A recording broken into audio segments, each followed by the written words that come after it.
Catherine Lematin.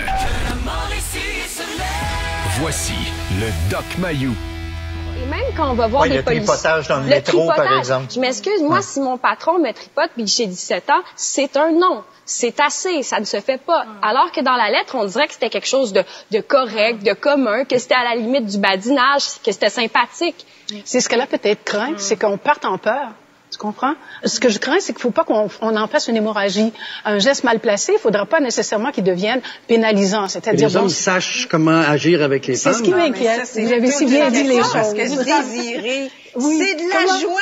Oui, comment ils vont désirer les femmes? Alors, excellente conversation. Il y avait plusieurs femmes sur le plateau de Tout le monde en parle hier. Entre autres, on a entendu Raphaël. Oui, on avait Aurélie Langto, on avait Léa Clermont-Dion, il y avait également Sylvie Lavallée et Lise Bilodeau. Un portrait intéressant parce que c'était deux générations qui se parlaient. Une génération plus jeune qui disait « il faut dénoncer, le MeToo est important » et une autre génération qui disait « c'est pas tous les gestes déplacés qui sont nécessairement des agressions et il faut comprendre qu'il y a un objet de désir ». Sylvie Lavallée, qui est sexologue, disait absolument. « nous sommes des êtres sexués et il faut en avoir connaissance ». Exactement. Alors, mais c'était intéressant, ça s'est fait dans le respect. Oui, il y avait différentes opinions et de là est né le hashtag avec le cœur en jaune. Exact. Aussi, le et hashtag maintenant? et maintenant. Posons donc la question au Dr Mayou, qu'on va saluer officiellement. Dr Mayou, bon lundi. Oui, Catherine, Raphaël, bon matin. Serge. Écoutez, ça parlait beaucoup, à Tout le monde en parle, ça écoutait très peu. Alors, c'est typique. Et ça vient pas de Mayou ce matin. J'ai une nouvelle pour vous autres. Oui. Un gros article dans le Nouvelliste concernant la grande écrivaine canadienne Margaret Atwood. J'ai jamais lu de ses livres, là. Ceux qui l'ont lu, ben, grand bien vous fasse. Et elle se fait aller le clapet, la dame. Elle est dans 70, je crois, elle est assez âgée. Elle me précède de quelques années. Elle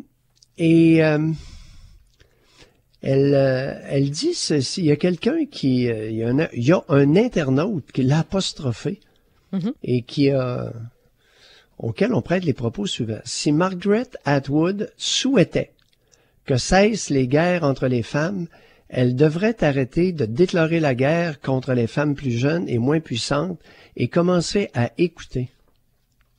J'ai trouvé ça suave. Parce que, Catherine, tu sais très bien que je dénonce le manque d'écoute extrêmement répandu chez la femme québécoise. Ouais. C'est à un point tel, chers auditeurs, que dans ma vie professionnelle et personnelle, j'ai rarement rencontré une femme capable d'écouter. Et Catherine, ça t'exclut. Parce que tu es capable d'écouter. Et tu l'as démontré rien qu'en masse, mais tu es une des rares. Ben dans le métier qu'on fait, si j'ai toujours dit à mes collègues et aux jeunes qui commencent dans la vie, parce que quand on commence en radio, souvent les jeunes ont faim de parler. Moi, je veux donner mon opinion, mais la base de notre travail, c'est l'écoute. Si je vous écoute pas ce matin, puis si j'écoute pas Raphaël, j'écoute pas mes intervenants, souvent tout est là. Dans l'écoute, après ça, tu reviens avec une question qui est d'autant plus pertinente. Oui, puis on peut-tu s'écouter? Mais est-ce qu'on s'écoute vraiment, Dr Mayou? Non. D'ailleurs, pourquoi tu penses que tu as voulu pitonner hier soir en écoutant le quatuor? Oui, il y a peut-être ça. Je me suis Écoute, dit, puis réécoute ce que tu viens de nous faire entendre. Elle parle, piaille, n'écoute aucunement l'autre. Zéro open bar. Et c'est un peu le portrait justement de toute l'entrevue parce que souvent, Sylvie Lavallée parlait par-dessus Léa Clermont, Léa par-dessus Aurélie, donc... Ah, merci, merci cher Raphaël. Ça vient pas du misogyne à Mayou. Mais Dr Mayou, en bout de ligne, là, parce que... Mais elle n'avait pas encore pris de vin, soit dit en passant. Non, le vin... Elles étaient sobres. Absolument, le vin n'était pas sorti encore. Parce que le vin n'était pas sorti. Oui. Je reviens à l'écrivaine Margaret Atwood, qui est une écrivaine de renom, et je vais être obligée de vous dire que moi, je suis en partie d'accord avec ce qu'elle a publié. Parce que ce qu'elle constatait dans son texte, c'était que les femmes utilisaient de plus en plus les canaux du web pour diffuser des accusations d'inconduite sexuelle. Et avec Robert, et on en a parlé ensemble, moi, j'ai rien contre ça. Mais en bout de ligne, quand tu te fais face à tu as vécu une agression sexuelle, puis c'est de déposer des accusations, puis c'est le processus judiciaire qui doit s'enclencher. Pour moi, la différence, elle est là. Je le disais tout à l'heure, Dr Mayou, le et maintenant, puis le moi aussi, est-ce qu'au quotidien, ça aide des femmes qui sont victimes d'agressions sexuelles depuis 10, 15 ans, puis c'est le grand-père, puis c'est le bonhomme crotté de la famille qui... Vous comprenez? Je me demande, ça aide-tu ce monde-là ou non? Définitivement. Ma réponse est très claire, Catherine. À l'affirmation que tu viens de faire, définitivement, on vient de se doter d'un outil extrêmement efficace de changement social. Oui. OK, pour vous, on fait une différence en faisant ça? Allez, énorme. OK, parfait. Énorme. Et ça dérange qui? Ça dérange des femmes âgées. C'est extraordinaire. Ça dérange Catherine Deneuve, ça dérange une série de ma tante. Et oui, ça dérange Margaret Atwood. Ah oui, et savez-vous pourquoi ça les dérange? Écoutez bien, Raphaël, je t'ai doublé. Ah bon? Oui, la Presse Plus d'hier. Ouais. Oui, il y a une étude qui est relatée par les chercheurs, qui a été faite par des chercheurs italiens de l'Université de Trente, en Italie. Et ils viennent de montrer que tant les hommes que les femmes, écoutez bien ça, tant les hommes que les femmes ressentent moins d'empathie pour les femmes perçues comme sexées. Les scientifiques estiment que cette incapacité à se mettre à la place d'une femme-objet pourrait contribuer à expliquer tant les actes des agresseurs que le silence de ceux et celles qui en sont témoins. Ils vont plus loin. Dans les agressions sexuelles des hommes, très majoritairement, comme tu l'as mentionné, Catherine, il peut y avoir participation active, acceptation passive et complicité. Tiens, des propos dégueulasses de Mayou depuis 20 ans sur la place publique. Ouais. Mais c'est vrai. Ouais, je répète, dans les agressions sexuelles faites par les hommes, il peut y avoir participation active, acceptation passive, voire complicité des madames. Ouais. Oh! Ben, c'est ça. Et ça nous ramène à la désapprobation sociale. Écoute, j'ai hâte qu'on ait une dénonciation qui va s'intituler comme suit: Balance ton porc et ta truie de mer. Je savais que vous en alliez là, je vous ai laissé aller. Puis c'est drôle, vous en parliez encore pas plus. Je pense que c'est vendredi dans votre émission avec José où il y en a été question beaucoup la semaine passée, des gens qui parlaient de leur passé, qui dénonçaient le comportement de la mère, qui souvent se tait. La mère qui ne dit rien, la mère qui endosse. Et vous avez même dit, je pense que c'est vendredi, la mère qui prépare sa fille à une agression sexuelle. Et là, José a sursauté. Madame, une chance, Raphaël et Serge, une chance que j'ai mentionné aux auditeurs que Catherine était l'exception. Une chance, je me faisais planter un matin, c'était même pas drôle. Comment ça? Elle écoute. écoute. Cette femme-là est capable d'écoute. Et je suis très sérieux, je ne badine pas. Non, mais c'est pour ça. Mais je vous Catherine, écoute. tu as une écoute exceptionnelle et sur ce point-là, nous devons te prendre en exemple. C'est gentil, Chez les mais femmes. je le fais pas pour ça, mais ça m'a saisi. Non, Parce je que- le sais, c'est... Parce que quand vous avez dit ça dans votre émission, là, j'étais en route, j'étais dans mon véhicule et j'ai sursauté, un peu comme José. Je fais, voyons, qu'est-ce qui est en train de nous sortir là? Et après ça, vous Ben oui, m'avez ce maudit expliqué- fou là, Ben, hein? non, c'est pas- Tu y as pensé. Non. Sois honnête. Non, j'ai Le pas dit... maudit Mayou, c'est peut-être vrai qu'il est fou. Non, j'ai dit maudit maillot aussi qui nous sort là encore à matin. Puis là, après ça, vous l'avez décortiqué et j'ai fait, je pense que vous avez raison. Il y a des femmes qui, avec leur silence ou même qui, avec des comportements, oui, ont préparé leur fille à être agressée sexuellement. Je sais que c'est épouvantable de dire ça, mais dans des familles, ça existe. Arrêtons de se mettre la tête dans le sable. Puis c'est pas généralisé, mais il y a un comportement qui est là, inquiétant chez certaines Mais femmes. Doc, ça veut dire, si on fait un lien avec la campagne du MeToo, est-ce que vous êtes en train de dire, et là, je ne veux pas vous mettre des mots dans la bouche, là, mais je fais un portrait, est-ce que vous dites, donc, une campagne de ce genre-là, comme le MeToo, peut amener certaines femmes qui ont été, dans le fond, complices dans une agression sexuelle à dire, finalement, je vais dénoncer moi aussi parce que tout le monde dénonce? Attends un petit peu, oui. Mais par exemple, la campagne du MeToo, Oui. il y a plusieurs femmes qui ont dénoncé. Mais là, vous êtes en train de Oui. nous dire que dans l'étude de la Presse Plus, il y a des femmes qui ont été quelquefois complices, qui ont eu en fait un refus passif. Est-ce que justement, quand il y a une campagne qui arrive comme ça, où plusieurs femmes se mobilisent, ça amène pas une femme qui finalement a été complice à dire, moi aussi finalement, je vais dénoncer dans le MeToo? Définitivement. Définitivement. Écoute, l'hypocrisie est d'abord et avant tout féminine. Pas exclusivement. L'hypocrisie est extrêmement répandue au Québec. Ouais. Et elle est d'abord et avant tout féminine.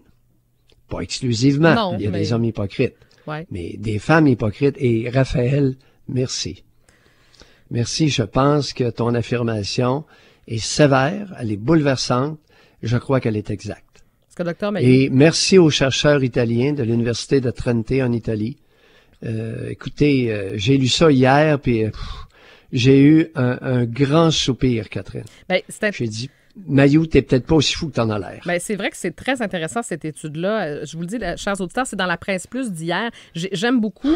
Il y a un extrait d'un texte signé par l'équipe de la chercheuse de cette université-là qui dit l'incapacité à ressentir de l'empathie envers une cible perçue comme un objet sexuel. Ça peut indiquer un mécanisme possible de motivation derrière la violence sexuelle. Et on fait référence directement à la femme-objet.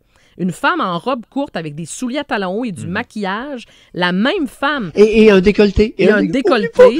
Fais-moi plaisir. Bon, OK, parfait. Bon, je recommence. OK, une robe courte, des souliers à talons hauts, du maquillage, puis un décolleté. Vous mettez la même femme vêtue d'un pantalon confortable, d'un pull, des souliers plats, et la première est considérée plus sexy, plus attrayante, tant par les hommes que par les femmes, aussi jugée moins intelligente, moins portée à l'action et plus émotive que l'autre. Ce qui veut dire que même de façon inconsciente, une femme qui s'habille sexy, combien de fois on l'a entendu? Ben oui, mais elle avait la jupe courte, elle avait le décolleté, ben c'est ça, elle s'est fait agresser. Combien de fois on l'a entendu, ça? C'est un jugement de valeur épouvantable, Dr. Mailloux. Qui est encore présent devant les tribunaux. D'où l'importance, ça nous ramène au point central, d'où l'importance des campagnes de dénonciation. Et j'ai hâte qu'on embarque. Balance ton porc de père et ta truie de mère. Mais et quand je dis père, là, c'est le grand-père, mon oncle et l'ami de la famille. Si je peux apporter un petit point, par contre, c'est sûr que la campagne MeToo a eu du bon, mais c'est sûr que ça n'a pas le même impact sur les personnalités publiques qui ont souffert d'une agression que les personnes du quotidien. Par exemple, que j'ai une cousine qui a souffert d'agression, le mouvement MeToo vient moins la toucher qu'une personnalité publique. Ça dépend. Oui, ben c'est ça que je dis, Raphaël. Continuons. Ouais. Pour que ça se rende jusque dans les familles. C'est ça, exact. Oui, oui. À l'heure actuelle, ce matin, hier, en fin de semaine, il y a des adolescentes qui se sont fait taponner par leurs géniteurs, par leur grand-père. Oui, balance ton porc de père et ta truie de mère. Oui, ben justement, je pense que... Hey, elles s'en vont au bingo 3 fois par semaine pour te laisser avec ton beau-père. Les nouveaux conjoints des mères se payent une traite. C'est la nouvelle voie préférée pour les pédophiles. Puis, en complément, Dr. Mailloux, on va terminer là-dessus, mais la personnalité publique qui fait une sortie, ça influence des gens. Il y a des victimes qui vont se dire « Ah ouais, si elle est capable de faire ça, elle a la force, ben moi aussi. Oui. Puis, oui, ça fonctionne. Oui. Pourquoi vous pensez qu'on utilise des personnalités publiques dans certaines causes? Parce que ça marche. Et pourquoi? Pourquoi? Parce que ça augmente le poids, la valeur probante ou le poids de la désapprobation sociale. Oui. Absolument. On ne peut pas mettre fin à tous les abus sexuels intrafamiliaux, incluant les nouveaux beaux-pères. On ne peut pas mettre fin à ça, à cette tendance lourde qui a toujours existé, que par la désapprobation sociale virulente. Mm-hmm. Ouais. Oui, il va y avoir, on ne fait pas une omelette sans casser des œufs. Absolument. On n'a pas le choix. Il n'y a pas d'autre voie. Mm-hmm. Ce n'est pas la voie des tribunaux. La voie des tribunaux a été essayée et au niveau de désapprobation sociale, c'est un peu une joke. Là, j'irai pas là-dessus parce qu'encore jeudi dernier, il y avait dans le Nouvelliste là un individu qui avait abusé sexuellement d'une enfant de 10 ans. Ouais. Et il y a eu un rapport d'expertise qui nous a dit que cet homme-là ne montrait aucun signe de déviance sexuelle. C'était un pauvre homme de 20 ans qui avait des difficultés conjugales. Ah oui, oui, je sais à quoi vous faites référence, oui. Oui. Alors, combien de fois en 2017 avons eu l'occasion de lire exactement la phrase que je viens de dire. Ah, souvent. Non, c'est gênant. Ah, absolument. Dr. Mailloux, on va se garder le reste pour la commission PM avec Robert. On va poursuivre la conversation. On va se poser la question « Et maintenant quoi? » On va aller plus loin dans tout ça. Et Catherine? Oui? Veux-tu quelque chose de punché? Ah oui, allez-y. Écoute, je viens d'avoir mon dernier relevé de paye et les États voleurs m'ont retenu à la source 65 200 $. Bon, OK. Les 2 États voleurs, la province de Québec et le Canada, m'ont volé à la source et ce 65 000 $, il va aller où? Il va aller pour répéter l'expérience de Péchiné. Et là, c'est pour Robert que je dis ça. OK, oui. Péchiné, l'ancêtre d'Obéi, qui avait tété 400 millions de dollars au gouvernement provincial et 300 millions de dollars au gouvernement fédéral. Bon, ben, Dès que ça avait été construit, il a vendu la majorité de ses parts et il est allé s'établir au Venezuela. OK. Mais le Venezuela, je suis pas sûr que ça a bien tourné. Non, je suis pas sûre. Bon, mais vous en reparlerez avec Des Robert, munitions là. pour Robert, Oui. des munitions pour Robert pour Parfait. nous inclure dans OK. le débat de Péchiné. OK. Alors, Mayou, avec son 65 200 de voler à la source, Oui. est légitimé de s'insérer dans des débats comme Péchiné et les versions plus modernes. OK, parfait. Alors, Serge, j'étais à peine arrivé à Trois-Rivières quand Bon. Péchiné a construit ABI. là, Oui. Bon, OK, parfait. On va se garder ça avec Robert. Si vous vous donnez de la munition, là, vous retirez votre salaire, vos déductions à la source avec Robert à 9h05. À tantôt, Dr Mayou. Bye-bye. Dr Pierre Mayou à 9h05 dans la commission PM avec Robert, bien sûr, dans son émission à 9h30 avec José. Une émission extrêmement pertinente, je vous le dis la semaine passée. Il nous fait sursauter parfois. Il nous fait nous questionner